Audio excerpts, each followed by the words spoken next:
آج ہم ایک بہت ہی دلچسپ اور پراسرار شخصیت پر بات کر رہے ہیں۔ کیا یہ ممکن ہے کہ کوئی ہزاروں سال سے زندہ ہو اور مختلف زمانوں میں ظاہر بھی ہوتا ہو؟ بات ہو رہی ہے حضرت خضر علیہ السلام کی۔ آج کی گفتگو کا مقصد یہی ہے کہ ان سے جڑی جو روایات ہیں، جو کہانیاں ہیں، ان کا جائزہ لیا جائے۔ وہ کون ہیں؟ انہیں یہ دائمی زندگی کیسے ملی؟ ان کی اہمیت کیا ہے؟ ہمارے پاس ایک ویڈیو ماخذ ہے اس حوالے سے۔ جی بالکل، اور یہ سمجھنا ضروری ہے کہ یہ ساری گفتگو، یہ معلومات ان روایات پر مبنی ہے جو نسل در نسل ہم تک پہنچی ہیں۔ یہ عقیدت اور تاریخی حکایات کا حصہ ہیں۔ تو آئیے شروع کرتے ہیں ان کی شناخت سے۔ ان کا نام کیا بتایا جاتا ہے؟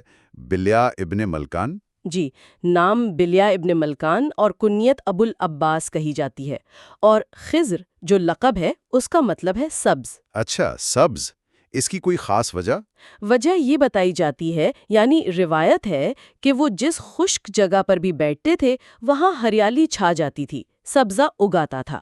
یہ ایک نشانی یا کرامت سمجھی جاتی ہے۔ بہت خوب۔ اچھا، اور ان کی یہ جو دائمی زندگی والی بات ہے، اس بارے میں کیا روایات ملتی ہیں؟ ایک تو شاید حضرت آدم علیہ السلام سے تعلق ہے۔ جی ہاں، ایک روایت یہ ہے کہ حضرت آدم علیہ السلام نے وفات کے وقت دعا فرمائی تھی کہ جو شخص ان کے جسد مبارک کو صحیح جگہ یعنی شام میں دفنائے گا، اللہ اسے دائمی زندگی عطا فرمائے گا۔ تو یہ کام حضرت خضر نے کیا۔ کہا جاتا ہے کہ یہ سعادت حضرت خضر کو نصیب ہوئی اور اللہ تعالیٰ نے حضرت آدم کی دعا ان کے حق میں قبول فرما لی۔ اچھا، اور دوسری روایت وہ آب حیات والی، وہ زیادہ مشہور ہے شاید۔ جی، وہ آب حیات یعنی فاؤنٹین آف یوتھ والی کہانی۔ یہ تصور تو بہت پرانا ہے، مختلف تہذیبوں میں ملتا ہے۔ کہ ایک ایسا چشمہ ہے جس کا پانی پینے سے موت نہیں آتی۔ بالکل، اور تورات میں بھی یعنی یوحنا کی انجیل میں اس قسم کے پانی کا ذکر ملتا ہے جو زندگی بخشے۔ اور اس چشمے کی تلاش کا تعلق پھر حضرت ذوالقرنین سے جوڑا جاتا ہے، وہ بادشاہ جن کا قرآن میں بھی ذکر ہے۔ جی، روایات کہتی ہیں کہ ذوالقرنین کو کسی کتاب سے معلوم ہوا تھا کہ سام بن نوح کی نسل سے ایک شخص آب حیات پیے گا، تو انہوں نے اس کی تلاش میں ایک بڑا سفر کیا۔ مغرب کی طرف؟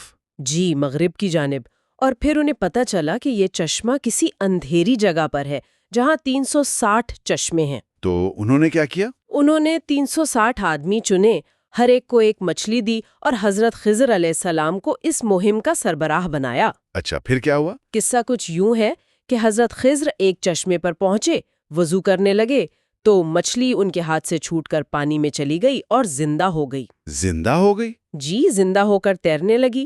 حضرت خضر نے پکڑنے کی کوشش کی مگر وہ نہ ملی۔ جب ذوالقرنین کو بتایا تو انہوں نے کہا کہ یہ پانی تمہارے ہی مقدر میں تھا۔ تو حضرت خضر نے وہ پانی پی لیا؟ جی، کہا جاتا ہے کہ انہوں نے اس میں غوطہ بھی لگایا اور پیا بھی، جس سے انہیں ہمیشہ کی زندگی مل گئی۔ کچھ روایات میں حضرت الیاس علیہ السلام کا بھی ذکر ہے کہ انہیں بھی نصیب ہوا مگر ذوالقرنین کو نہیں۔ یہ تو بڑی حیرت انگیز بات ہے۔ اچھا، اب ذرا ان کے علم کی طرف آتے ہیں۔ ایک خاص علم کا ذکر ہوتا ہے، علم لدنی۔ یہ کیا چیز ہے؟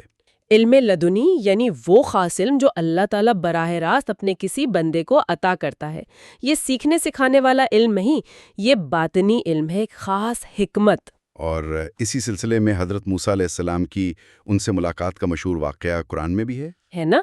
بالکل، حضرت موسیٰ نے ان سے یہی علم سیکھنے کی درخواست کی تھی، مگر وہ جو واقعات پیش آئے، کشتی میں سوراخ کرنا، لڑکے کو قتل کرنا، دیوار سیدھی کرنا، موسیٰ ان کی حکمت فوری طور پر سمجھ نہیں پائے اور سوال کر بیٹھے۔ صبر نہ کر سکے۔ جی، صبر نہ کر سکے، جس کی وجہ سے وہ ساتھ زیادہ دیر نہ چل سکا اور علم کی تکمیل نہ ہو سکی۔ اس واقعے کی بنیاد پر کچھ لوگ انہیں نبی بھی کہتے ہیں کہ ایک پیغمبر موسیٰ جیسے کسی عام بندے سے کیسے سیکھ سکتے ہیں؟ یہ ایک علمی نکتہ ہے، بعض علماء نے یہ کہا ہے، لیکن اکثریت انہیں اللہ کا ایک بہت نیک مقرب بندہ یعنی ولی اللہ مانتی ہیں، جنہیں خاص علم و حکمت سے نوازا گیا ہے۔ تو ان کا بنیادی کردار کیا ہے؟ بنیادی کردار رہنمائی کا ہے۔ اپنے اسی علم لدنی کی مدد سے وہ ضرورت مندوں کی، خاص طور پر جو اللہ کے نیک بندے مشکل میں ہوں یا جو راستہ بھٹک گئے ہوں، ان کی مدد کرتے ہیں۔ اور وہ جو روایت ہے کہ حضرت الیاس سمندر میں اور یہ خشکی پر؟ جی، یہ بھی روایات میں ملتا ہے کہ حضرت الیاس سمندری مخلوق اور مسافروں کی رہنمائی کرتے ہیں اور حضرت خضر علیہ السلام زمین پر لوگوں کی مدد اور رہنمائی پر مامور ہیں۔ اچھا، کیا ان کی ملاقات ہمارے نبی حضرت محمد صلی اللہ علیہ وسلم سے بھی ثابت ہے؟ اس بارے میں روایات موجود ہیں، اگرچہ ان کی سند پر بحث ہے۔ کہا جاتا ہے کہ انہوں نے نبی کریم صلی اللہ علیہ وسلم سے ملاقات کی، ایمان لائے اور بیعت بھی کی۔ اسی طرح حضرت عمر بن عبدالعزیز رحمۃ اللہ سے بھی ان کی ملاقات کا ذکر ملتا ہے۔ اور مستقبل کے حوالے سے دجال کے مقابلے میں ان کا کوئی کردار؟ جی صحیح۔ مسلم شریف کی ایک حدیث ہے جس میں ذکر ہے کہ دجال جب مدینہ کے قریب آئے گا تو ایک بہترین شخص اس کے پاس جائے گا اور اس کی حقیقت بیان کرے گا۔ دجال اسے قتل کر کے زندہ کرے گا۔ بعض شارحین حدیث کے مطابق وہ شخص حضرت خضر علیہ السلام ہوں گے۔ اللہ اکبر! تصوف میں تو ان کا بہت اونچا مقام ہے، خواجہ خضر کے نام سے مشہور ہیں۔ بالکل، صوفیہ کرام انہیں ایک زندہ پیر، ایک روحانی رہنما مانتے ہیں۔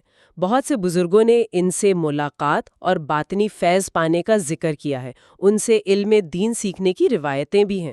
تو خلاصہ یہ ہوا کہ حضرت خضر علیہ السلام ایک ایسی شخصیت ہیں جن کے گرد یہ دائمی زندگی کی روایات ہیں، چاہے وہ آدم کی دعا سے ہو یا آب حیات سے۔ ان کے پاس اللہ کا دیا ہوا خاص علم ہے، علم لدنی، اور ان کا کردار مسلسل رہنمائی کا ہے۔ جی، اور وہ اسلامی تاریخ اور روایت میں گویا ایک مستقل موجودگی رکھتے ہیں۔ آخر میں یہ سوچنے کی بات ہے کہ یہ ساری روایات حضرت خضر کو صرف ایک تاریخی کردار نہیں بناتی، بلکہ ایک ایسی زندہ اور فعال ہستی کے طور پر پیش کرتی ہیں جو وقت کے ہر دور میں موجود رہی ہے، انبیاء سے، خلیفہ سے، اولیاء سے ملتی رہی، اور آئندہ آنے والے بڑے واقعات جیسے دجال کا ظہور، ان میں بھی ان کا کردار بتایا جاتا ہے۔ تو یہ ایک طرح سے اللہ کی طرف سے مسلسل رہنمائی اور مدد کے جاری رہنے پر یقین کی عکاسی ہے۔ بالکل، یہ تصور اس گہرے ایمانی پہلو کو ظاہر کرتا ہے کہ اللہ کی مدد اور ہدایت کسی نہ کسی شکل میں ہر دور میں اپنے بندوں کے لیے موجود رہتی ہے۔